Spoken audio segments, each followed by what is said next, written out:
Wyatt, maybe you can answer this one. Just Pete was talking about the swing on special teams and you know how big that ended up being. You come in this year with special teams clicking pretty good.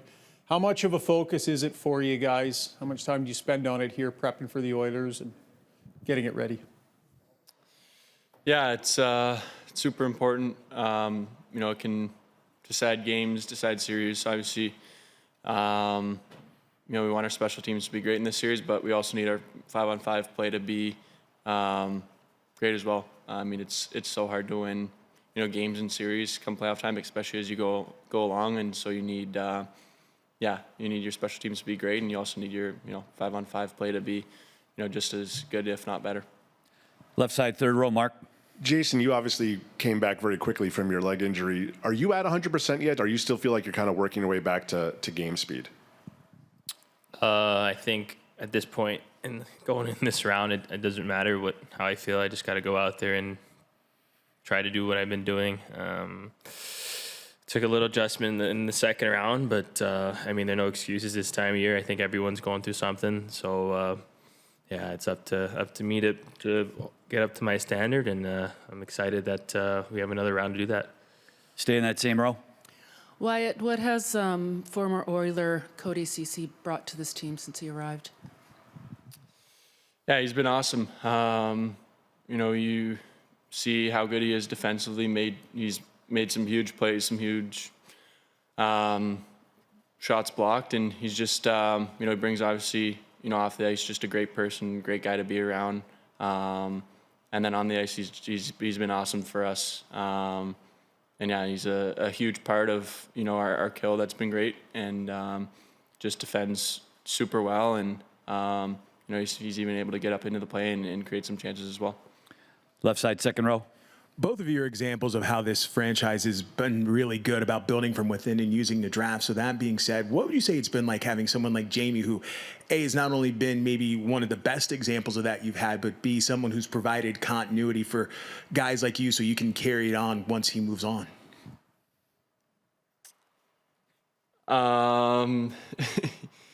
Yeah, it's great. I mean, he's, obviously an example of, you know, a later round pick that, you know, the Stars developed and has led into, you know, such a big piece for this organization for the last, you know, decade. And, you know, obviously he's our captain, and he does so much on the ice, off the ice. You know, obviously his leadership. I think, you know, just a great example of just finding gems later in the draft and just kind of develop them into, you know, the, you know, amazing player that he is today.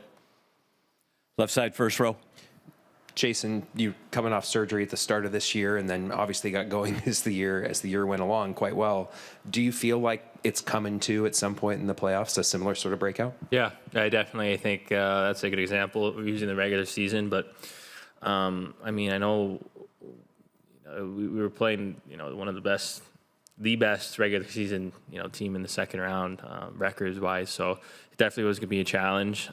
Certainly coming into it off an injury wasn't as easy. I mean, as easy as I thought it could be. It was pretty challenging, but I thought I could hold my own there, and similar like the beginning of the season, just hold my own, and then eventually hit my stride. And we got that opportunity when we won Game 6. So it's super exciting. I mean, the conference finals is, I mean, it's, you know, I would say once. I mean, we've been here a couple times, but you don't get this opportunity often. So that's what excites me, excites everyone in the locker room. So we're going to use that extra, or I'm going to use that extra motivation, everyone else, to improve my game, and get an extra jump, and hopefully hit that stride. Left side, second row, Derek. Hey, Jason. I just want to ask you, you're in your fourth playoff now. I just want to ask, can you just give me a thought on how in the playoffs, skilled players, they get more attention? The ice, there's a little less room on the ice for you, and how you have to kind of battle through that in the playoffs as opposed to maybe in the regular season where you have a little bit more ice to play with. Yeah, I think that's super important. I think every team you play against are top players.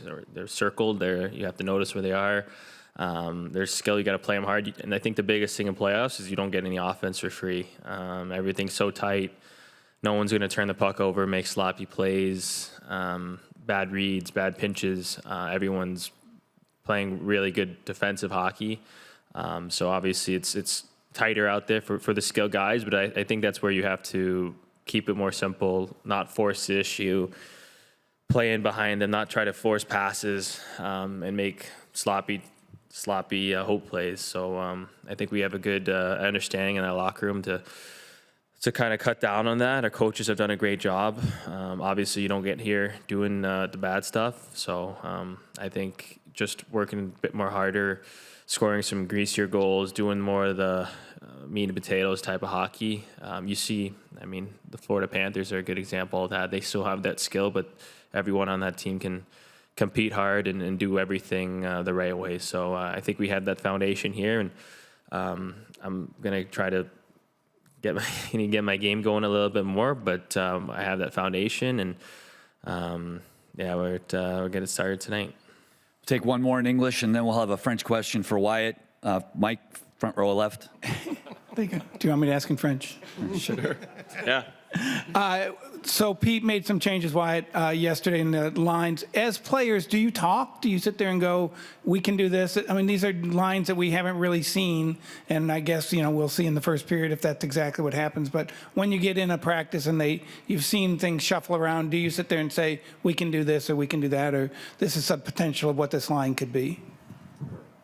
Yeah, I think you definitely want to talk a little bit, especially with the newer line, and just talk through, what kind of looks we, want to look for and what kind of things we might look for. But I think at the same time, we have a really good understanding of everyone's game on this team, and so I think that allows it to be, somewhat seamless when you can change lines, just because been around these guys for so long. Some guys it's only been maybe half this year, the deadline, but other guys it's been my whole 3 years here, and so you get to know each other's games really well, and so I think that helps a lot with different lineups and different lines and playing with different people.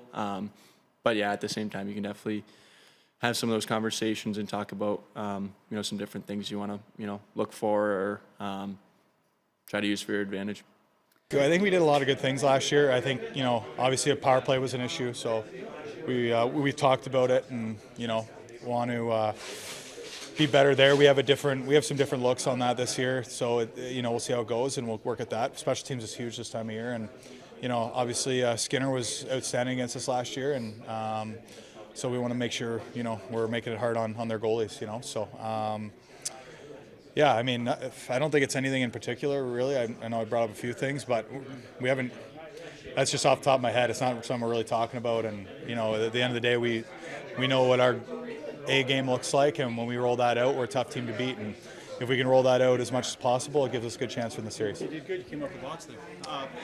Pete was talking about, McDavid and Draisaitl are two players who on any given night can kind of get some things done.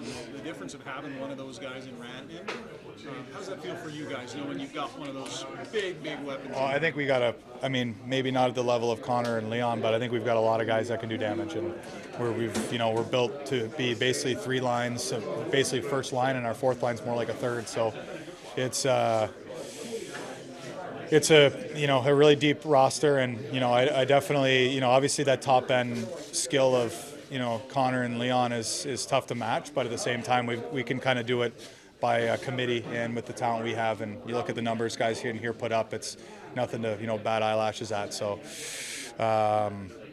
yeah, I think we're not concerned about that. We know we can score and produce as much as any team in this league, and the big thing is just having a good combination of defending and then producing on the offensive side. As a five-man unit, do you have to play differently against McDavid and Draisaitl, or do you try to play them the same way you play anyway? No, I think there's some small things you do, but at the end of the day, our system is to keep teams on the outside and not give them opportunities, and it doesn't matter who you're playing against. There is definitely little things you do against those guys because of where they are in terms of in the league of of players, but at the same time, it's not like we have a whole different game plan. It's we play our game, and you roll that out. Like I said, if you roll it out the best of your ability, it gives you a chance to win every night. Is that difficult not to stray from your system when you see them out there and maybe be a little No. more careful around them? No, not at all. We know, like I said, there's some obviously adjustments you make, but as a whole, we're going to do our thing, and if we have to adjust, we will. The lines yesterday, do you guys talk it out as players when you get put on a different line, different wingers? Yeah, no, we talk. You want to develop chemistry as fast as possible, and I played with Johnny for a good stint this year, so that was really comfortable. We had a lot of success, so that'll be fun, and Robo a little bit as well, and did well. So, I mean, they're two great players. I've said it 100 times. Doesn't matter who you're playing with on this team. You're going to be with great players because of how deep we are, and I think the biggest thing is talking and coming up with that kind of same page mentality, and you obviously have the game plan from the coaches, and then you kind of play your style within that, and you have the things that everyone's doing, and then you got maybe some little nuances that you can talk about. So we'll I think we're just going to go out there and keep it simple early and go from there. There are scoring droughts where you can't get anything going, but you've been generating chances for a month here. Yeah. Does that make it easier to swallow or almost more frustrating? Yes and no. Thanks for noticing, because a lot of people just look at numbers, and I like where I'm at. I like where my game's at, and I'm playing better than I was last year at this time. A lot better offensively, and I'm more myself. I think it's the same player I've been in the regular season, and then you add in the little nuances of playoff hockey too. I think, which I had last year, and feel good about that. Yeah, it's frustrating because it's the most important time of year, and it's the last time you want to go through it. But at the same time, I always focus on process, and if your process is good, and the results come eventually. And I went through a stretch like this during the season, didn't get asked one question about it, right? So, and then actually it was worse than this, and you come out of it, and then you're flying, and it happens, and it happens to everyone. And I mean, the nice thing is we haven't needed it yet through 2 rounds, but at some point, you're going to be called upon to make something happen in terms of results, and that's what you're aiming towards. So, yeah, you just got to focus on keeping your head down, keep going. I just want to know, what do you think you can learn from last year's playoff experience that would help you this time around against this same team? Don't go for 14 on the power play or whatever we ended up. I mean, really, that was the special teams decided the series. I actually, when I look back at last year's series, I don't think we could have played a better Game 6, the elimination game in Edmonton. They found a way to win that game. They found a way to score timely goals. The Connor McDavid power play goal in here in Game 5, I guess it would have been. So, and every year is different. So the margins are razor thin. There's not one thing that you can look at, from last year and go, we've got to fix that. But, it's the old adage, you have to be on the right side of more of those battles, the special teams battle, the goaltending battle, the 5-on-5 battle. If you are, you're going to probably advance. Left side, second row, Mike. Hey, Pete. There was some shuffling yesterday. What is that balance of how to get the right player alignment on a line with scoring, defending? We've seen in the playoffs, just each are challenges. Yeah. I mean, you're looking for. You're not necessarily looking for production. I think production follows. You're looking for groupings that go over the boards with some confidence and tilt the ice for you in a positive way. That's where it starts, and we're still looking for that. There's not many teams that aren't, that are all set in those areas, and I imagine, when you get down to this point of the year with the final 4 teams, injuries, lose a game, there's going to be a lot of shuffling around to those situations. Left side, front row, Tim. Yeah, Pete, last year you obviously had good scores on this team, but you didn't have McDavid or Draisaitl. What is the difference going in with Mikko leading the league in scoring? Yeah. Well, again, you're down to 32 teams start, and there's only 4 left. And when you put these teams on paper, there's not a weakness, I don't think, on any of the teams that you can point and go, oh boy, you can expose that. There's margins here or there. There's some areas here or there that we all like to think that we can either expose or try and make sure the other team doesn't expose. But difference makers are important this time of year.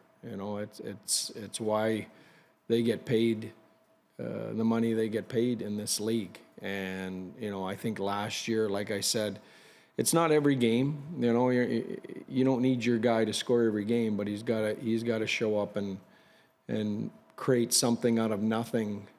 At least once or twice in a series in order for you to advance at this time of year. And I think McDavid did that last year, that power play goal he scored in here.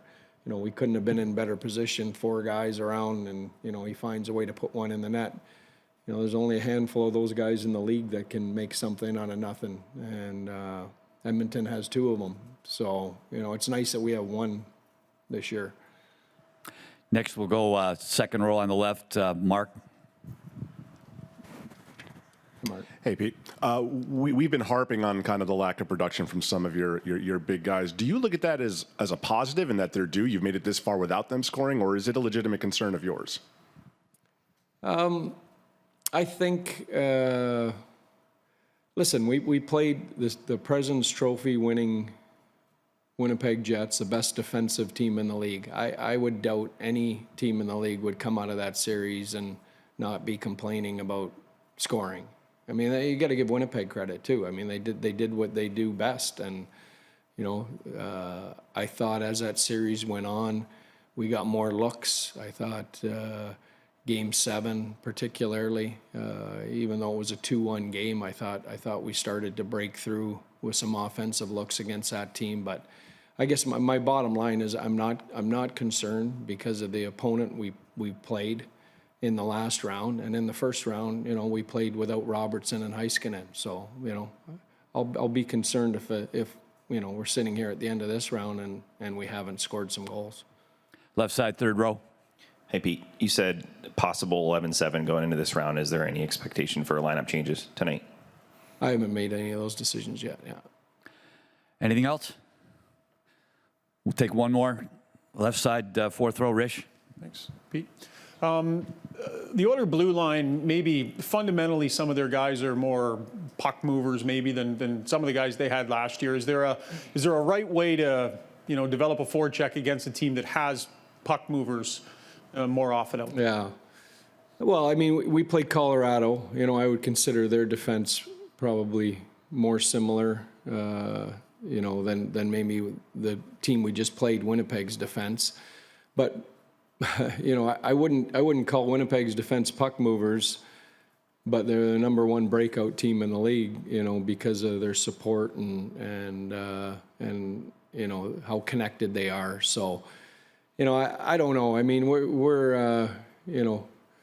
we've seen 2 of the top 5 teams in the league. We're getting another one now. So, I don't think there's anything there we haven't seen yet that we can't be prepared for. And what would you expect physically from this series? How do you think your team sort of manages in that aspect, and how do you think it'll go this series? Yeah, I don't know. Every series is different. I think we'll see. I think we're built to play any way you want to play, and I like our power play.